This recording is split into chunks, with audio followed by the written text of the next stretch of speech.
Good morning, second graders. My name is Ms. Jersky, and I'm going to be coming to you with your daily ELA guided video lesson for today. Before we jump into the actual lesson that we're going to complete today, I want to make sure that you're super comfortable with getting on Seesaw, that you understand the things that your teacher sent to you for today. In the first thing that you should have seen when you opened up your iPad today and clicked Seesaw Class app was you should have seen a home learning guide that looks like this. So we're just going to go through this really quickly and make sure it makes sense to you, that you know how to follow it. Basically, your teacher is going to be sending you 5 things on Seesaw a day. The first thing they're going to send you is a sheet that looks just like this with your home learning guide.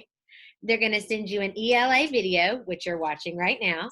They're going to send you an ELA activity, a math instructional video that Ms. Ferguson's going to complete, and then a math activity. And I'm going to show you guys where to find all this and everything. It's going to be super easy to navigate. We got this. Congratulations, if you've gotten this far, you've already opened up Seesaw and you found your ELA guided video lesson. So you're a pro already.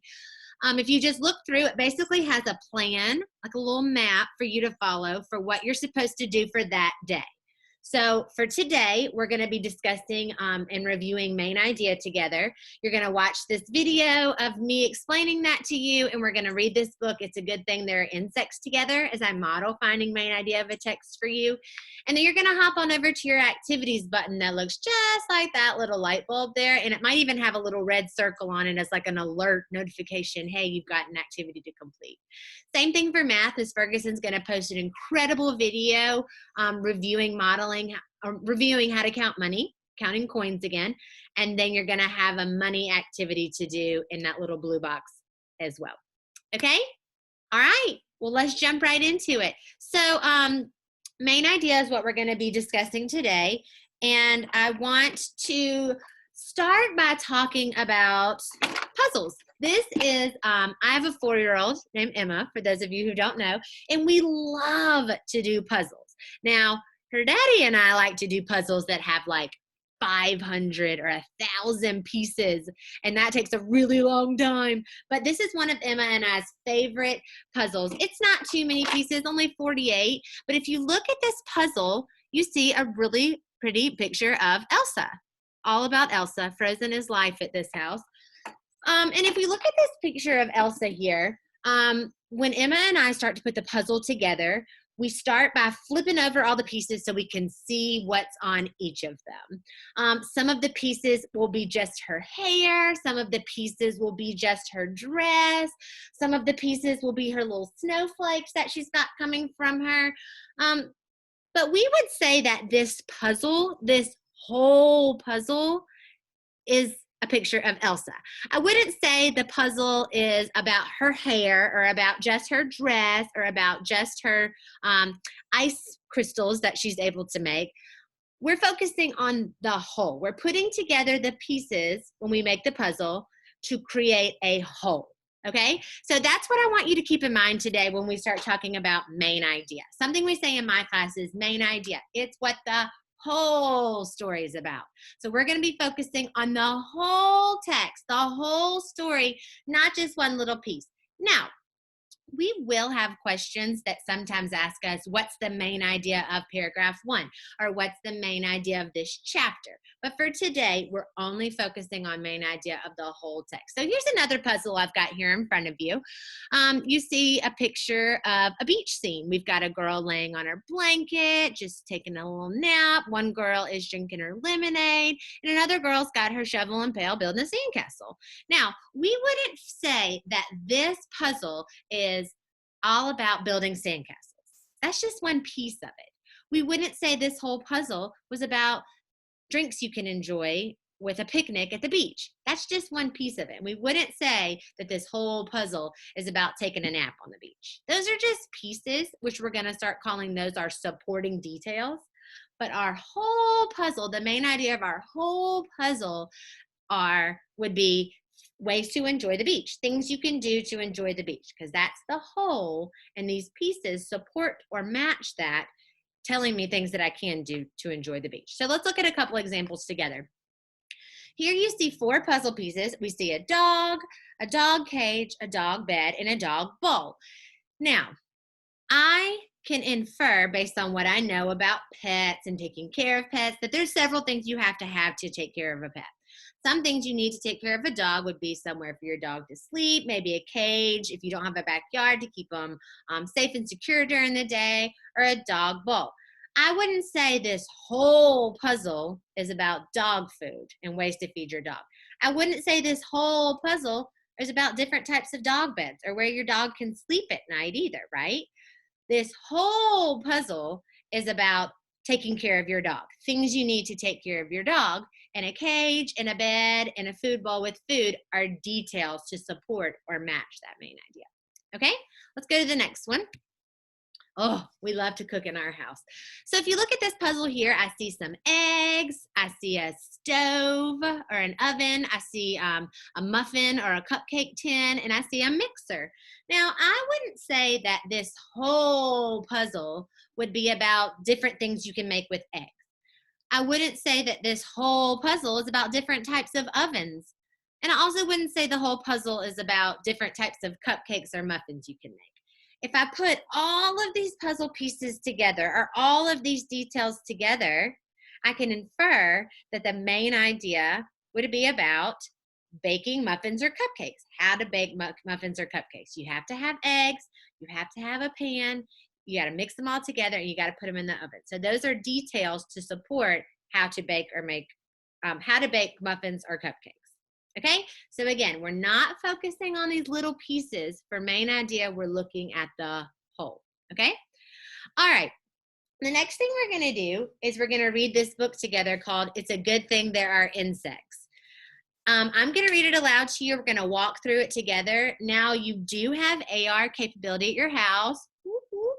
And so if you would like to go back and reread this book again before you take the quiz, I think that's a wonderful idea. The Nearpod code is here. So if you hop on Nearpod and just put this code in, it's going to let you navigate yourself through the book.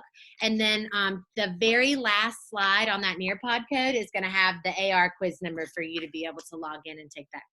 Okay, so that's just there for you. I'm going to hit stop share to make my screen bigger so we can see the book a little bit better together.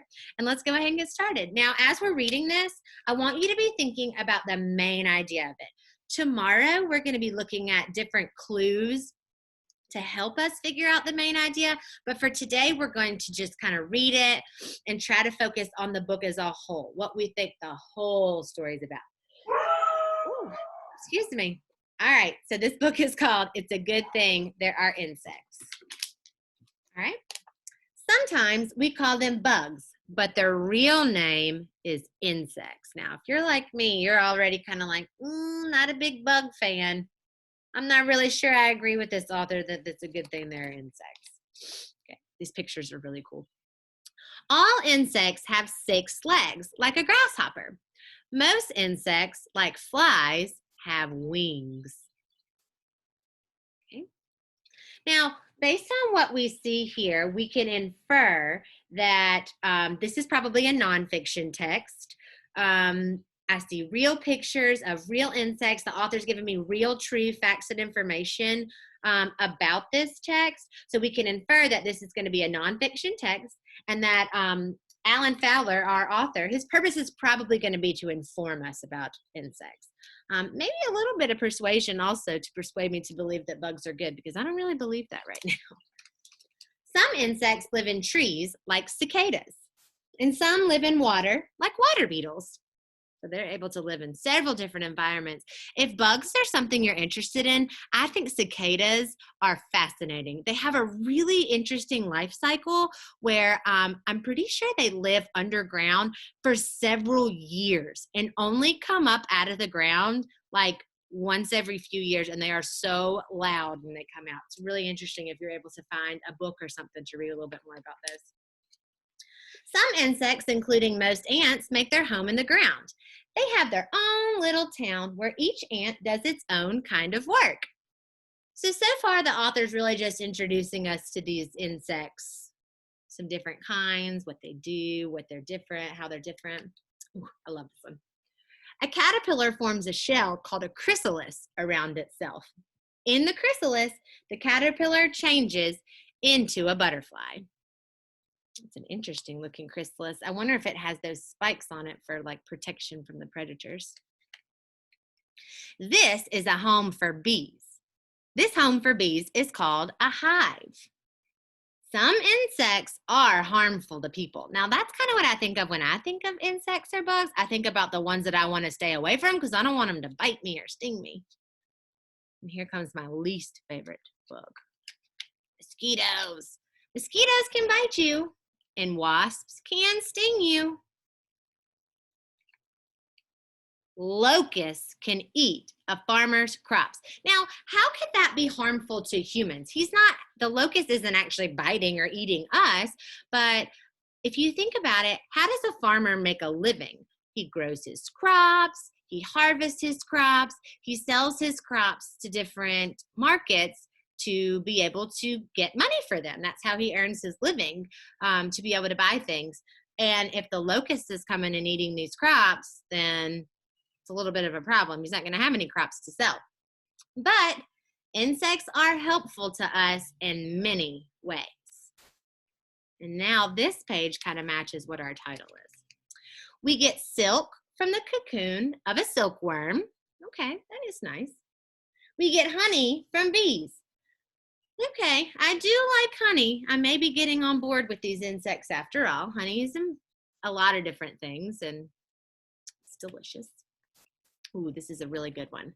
As bees fly from flower to flower, they carry pollen to help the flowers grow.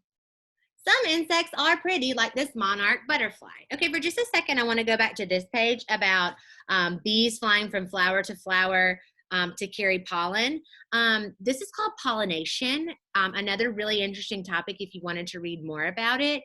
Basically, this pollen gets stuck to the bee's body. See how he looks kind of dusty? That's pollen that's sticking to the bee, and then the bee goes from flower to flower, plant to plant, drinking the nectar from the flower and kind of brushing off some of the dust or the pollen from his body. And then when that pollen goes into the flower, it helps the flower to keep producing more flowers. And this, again, like I said, is called pollination.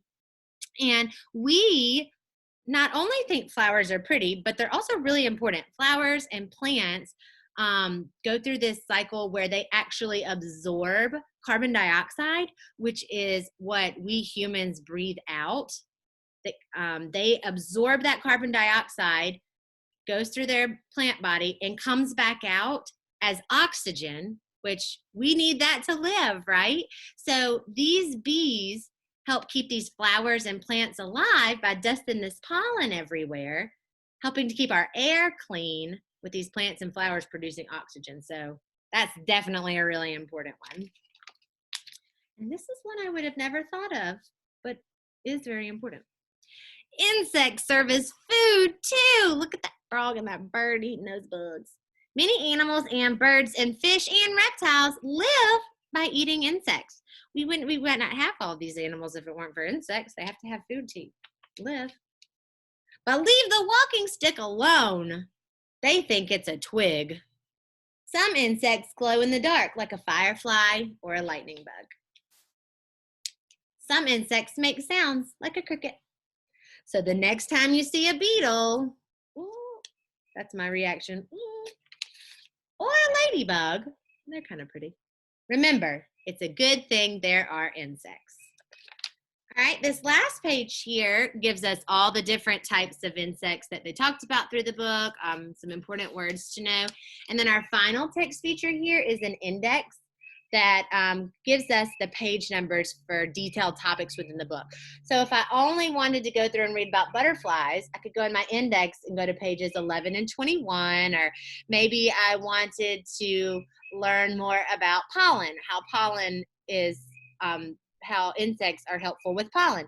I could go here to page 20. So that index gives us detailed page numbers of detailed topics. Okay, so now that we've read that, We're going to go back to our nifty PowerPoint here, okay? And let's think about the main idea. So we just read this book together, and remember what we said earlier, that main idea is what the whole story is about, the whole story. So looking at our cover of our book, it's a good thing there are insects. We kind of revisited that idea here in the middle, and then the whole rest of this was explaining me different reasons why insects are helpful. So what I'm about to do is kind of freeze this screen so that I can write on this chart for you. So you're going to notice that my picture right here is about to freeze. Don't panic. You didn't do anything wrong. It's just what the iPad does for me to be able to write on it. So I'm going to give you a little smile. Okay, so you should still be able to hear my voice, but you just won't be able to see my picture move on the top of the screen anymore. Again, you did nothing wrong. It's just the way that we're, something that we have to do to be able to write on this. Okay, so let's think back to the main idea, what the whole story was about. So that whole story was giving us information and details about insects, why they're good and why they're helpful. So we can say the main idea would be insects are helpful. Okay, so now let's think back to why they're helpful. Why do we think that insects are helpful? If I go back in my story, they gave me several different reasons why it is good to have insects after they kind of just introduced them to us. Okay, one of the first ones that really stood out to me was about how we get honey from bees. They help give us food. So I'm going to put that under detail 1. Bees make honey. So that's one reason why insects are helpful. Bees help produce food like that. Okay, another one that really stood out to me was about the insects flying from flower to flower and carrying pollen. So I'm going to put, for detail number 2, insects help pollinate flowers. Now, I want you to think, insects aren't the only way that flowers get pollinated. A super hard worker challenge, you can think about how are some other ways that pollen travels from flower to flower, because every bee can't get to every flower, so it's something to think about. All right, and the last one I want us to think, I'm going to put for my details that supports why insects are helpful. I'm looking at the page with the frog and the bird eating the insects. You and I all know that we have to have food to survive. It's one of the things we have to survive, and not just us as humans, but all creatures have to have food to survive. So my last detail, I'm going to put many animals survive by eating insects. Okay, so looking back at our chart here, we see that insects are helpful was what the whole story is about. The reason that insects are good. And then we found 3 details to support or match that. Bees make honey. That makes them helpful creatures. Insects help pollinate flowers. That makes them helpful creatures. Many animals survive by eating insects. Another way that insects are helpful. Okay, if you ever need to pause this video to think about something a little bit more closely, or to have a look at anything, or something you want to go back and listen to again, you're welcome to always press that pause button and then resume whenever you're ready. So I'm going to take this off. Okay, and I'm back. All right, so guys, it's your turn now. Let's see how you can do with applying this main idea to your own text. So what I want you to do is remember that little light bulb that I showed you in the beginning where you can see your activities on Seesaw. I want you to go over there, and you're going to see an activity that says Monday, April 6th on it. And all you're going to do, it shouldn't take you too long at all, is read this paragraph here about dolphins. And then you're going to just circle A, B, or C for what you think the paragraph's main idea is. You're going to underline, just use your finger or a stylus, whichever, 2 details that tell us more about the main idea. So supporting details that tell me more. And then finally, there's no title. There's no title for this paragraph. So you're going to choose whether you think A, B, or C would be the best title, just like we talked about how this title was a big clue for us to our main idea for our book today. We're going to look more about those clues tomorrow. Okay? All right, so that's it for today. You guys just head on over to your activities while it's fresh on your brain, and work hard, do your best, and we'll see you back here tomorrow. Bye.